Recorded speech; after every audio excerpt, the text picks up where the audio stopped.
I don't care for Candace Owens. I've never made that a secret on this channel by any stretch of the imagination. She conveniently switched sides like super hard, and she has absolutely no problem doxing children, which is a character flaw as far as I'm concerned. But when you're right, you're right. And though she's like 3 years late to this, because I've been screaming this since 2016, she's 100% correct in this. This is coming to us from Newsweek. Race hustler Colin Kaepernick extorted Black America to earn millions, says Candace Owens at CPAC. If you are not familiar with CPAC, it is a conservative event. It takes place every year, and since President Trump is the president right now, and the red team has the power, yeah, it was a pretty huge thing to go around. But this is written by James Crowley. Let's let's read this and see how late she is to the party when it comes to saying this shit out loud, because I've been screaming it from the top of my lungs, which is one of the reasons, though I don't like her, being right is just being right for the most part. Like, it has nothing to do with the messenger. It has everything to do with the message. All right. Just a little adulting for you guys. Conservative commentator Candace Owens said activist and former San Francisco's 49ers quarterback Colin Kaepernick extorted Black America to earn millions. At the Conservative Political Action Conference on Friday, the Blackout author said Kaepernick took advantage of different communities in order to gain exposure and make money. And seriously, anybody who still believes that he started that whole kneeling thing because, oh, my fellow Black Americans and everything else like that, I mean, pass, bro. It was about his contract. It was always about his contract. But the entire entertainment industry, and we're talking from the NBA to indie films, they're all, oh man, Colin Kaepernick, he sacrificed so much. Dave Chappelle jumped up talking about, man, he sacrificed so much. He ain't sacrificed jack or shit. Nike paid that man, okay? It's so infuriating. Colin extorted Native Americans to maintain his image, and Colin extorted Ghana for a photo op so he could continue to earn those millions. But Colin wasn't the first. He isn't the only, and he certainly won't be the last, she said. Even though, I mean, let's be real, Candace, what you do is race hustling from just the opposite side, so let's not get up on any high horses here. Owens also targeted other prominent Black figures, including Jesse Jackson, Ta-Nehisi Coates, and Al Sharpton. Now, outlets such as the New York Times and MSNBC as race hustlers who extorted Black pain to line their own pockets and blindfolded the Black youth against seeing the opportunities that lay beneath their feet. She also said there will be she's really still pushing this Brexit bullshit. Once again, until I see in the hood they're saying Brexit. Nah, it's too derivative. Jesus Christ, come up with something new. Like, that's how I really like when okay, so Brexit was Britain's thing, right? I can dig that because it was original. They came, when you're this damn derivative, just cut it out, because I'm not like, this is a personal thing on my end. You may feel differently, but when you're this damn derivative off of somebody else's swag, it's literally like the whole all lives matter thing. The Black Lives Matter shit was catchy, so they ran with it. All lives matter was like, oh well, yeah, that is catchy, so we're just gonna copy. No, don't copy and paste. Be original, motherfucker. Seriously. It just shows a complete lack of original thought. Golly. Owens focused on Kaepernick for the majority of her speech. She responded to tweets that Kaepernick wrote about the drone strikes that killed our Iranian General Qasem Soleimani. After reading Kaepernick's tweets, Owens said that Iran was once occupied by the Persian Empire.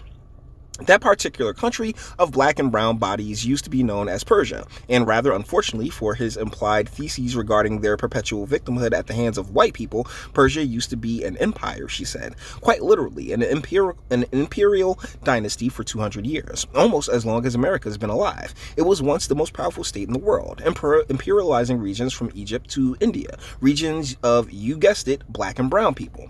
Owens suggested that the former quarterback was being paid to write tweets to convince Black and brown bodies that they are oppressed, to keep them angry and confused and uneducated, and boom, right on the money. But I think you're wrong in him writing these tweets. He's not writing these tweets. Oh no. Have you heard Colin Kaepernick speak? This man, yeah, slower than molasses going uphill on a cold day. All right, this guy is not the sharpest knife in the box. Okay. Owens suggested that the former quarterback was being she referenced 2 more tweets that Kaepernick wrote on Thanksgiving and the 4th of July before discussing cannibalism during the Aztec Empire. Okay, so that must be more of her speech, but we're not going to press it. Because honestly, she annoys the hell out of me. She really does. That whole social autopsy thing and her just being completely okay with putting kids' information out there. I'm sorry. I just can't get past it. I really can't. Like, damn, man. Like, yo, you really willing to do that to children? Are you really? Nah, fam. The conservative commentator said that Kaepernick overlooked negative actions by non-white groups. My purpose here is to simply tell the truth about the history of all men of days past, a history that is complex, ugly, brutish, immoral, and leaves no man, regardless of his skin color, guiltless. But the left wants us to believe otherwise. To them, imperialism, cannibalism, murder, slavery, all of these things, undeniably sinful acts, are forgiven in a historical context. So long as they were not committed by white men.